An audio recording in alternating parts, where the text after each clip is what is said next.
Hey, what's going on, guys? It's Mike from Jig Psych. In today's video, we're going to talk about one of the things that we as hobbyists fear the most, and that's what happens when the electricity goes out.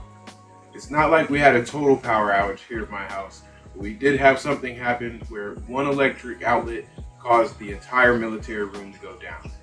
And fortunately, in that power loss, we didn't suffer any casualties. So we're going to go through some of the mitigating tactics that we use to avoid losing fish in the event of a power outage, and also just walk you through some of the changes that we've made through the fish room, both here at my house and over at Will's. So with that, hope you guys enjoy today's video.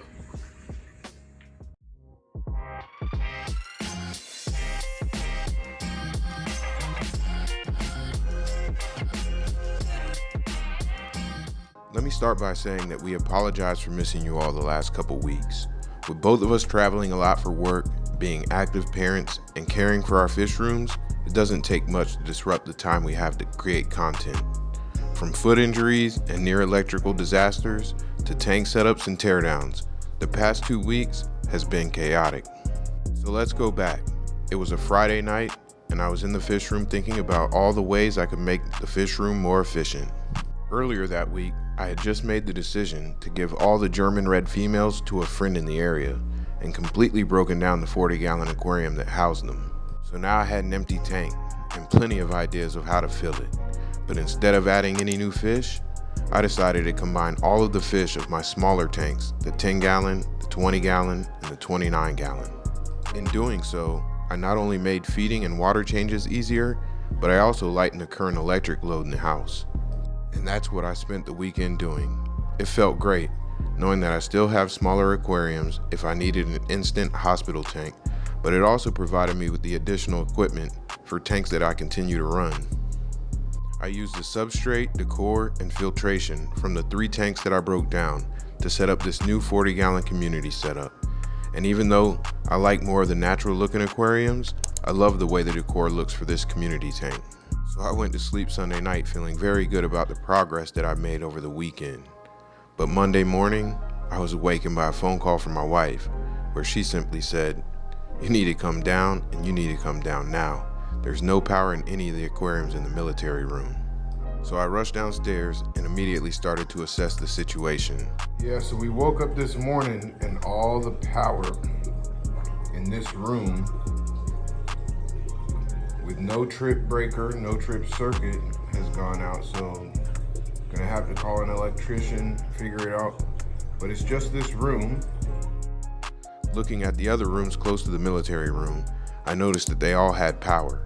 So my first thought was simple. There must be a trip breaker. So I went to the basement to check the breaker box. As soon as I opened it up, I knew we had bigger problems. There were no trip breakers. Fortunately, it wasn't time to panic. I could tell by the fish behavior that the power to the aquariums hadn't been off for very long. I also have a small UPS that will run air pumps and the sponge filters in each of the aquariums for at least an hour after the power shuts off. I know that having air bubbles in your aquarium is not the most aesthetic, but for a new fish kipper like me, I love redundancy.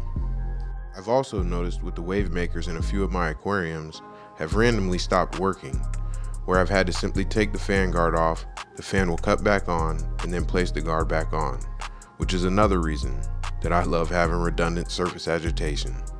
And with power being in the rooms close, I grabbed 2 50-foot extension cables and 2 surge protectors and got power back immediately in all the aquariums. Once I got power back to the aquariums, I walked to each room of the house to check its power, and after walking the entire house, found that both the military room and my daughter's room, which is right above, did not have power. So I called the electrician. After about an hour of troubleshooting, the electrician found that the problem originated from a control outlet in my son's room, and fortunately, it wasn't very expensive for him to fix. So now, with all of my aquariums back in order, me and Will could get back to focusing on our fish rooms. We talked about the ideas we each had and the changes we both wanted to make. I was telling him how I'd started to take smaller tanks down, and that what I really wanted was to replace the 55-gallon hospital tank with a 60 for symmetry purposes. That's when he reminded me that he had a 60-gallon in his garage that he had no problem trading my 55 with. There was only one issue.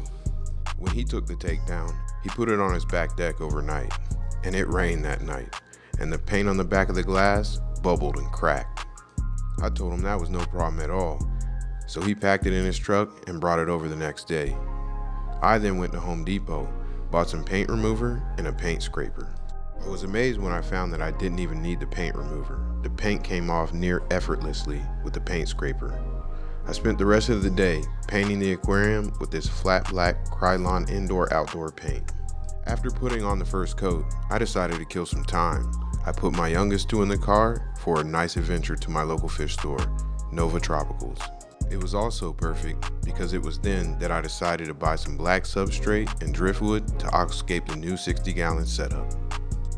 The great thing about the paint I use on all of my aquariums is that it dries fairly quickly. And by the end of the night, I was able to completely set up the new aquarium, and I love how it turned out. Will and I also talked about the changes and plans that he's going to be making in the next few months. He literally has spent the last couple weeks visiting multiple fish stores looking for new decor to fit in his 250-gallon aquarium. He started here locally at Nova Tropicals, then went to Maryland at London Town Tropicals, and thanks to a work trip in Southern Virginia, was able to visit Aquariums Unlimited in Virginia Beach. His visit to Aquariums Unlimited must have been written, because he's been searching for some Jallo Reef and Boona for months. So he walked out with both decor and the fish he'd been wanting for months. Now that he's got just about everything he wants to rescape the 250, keep an eye out as we plan on sharing that with you guys in the near future. We hope you guys enjoyed today's video. Please don't forget to hit that like and subscribe. And until next time, be safe.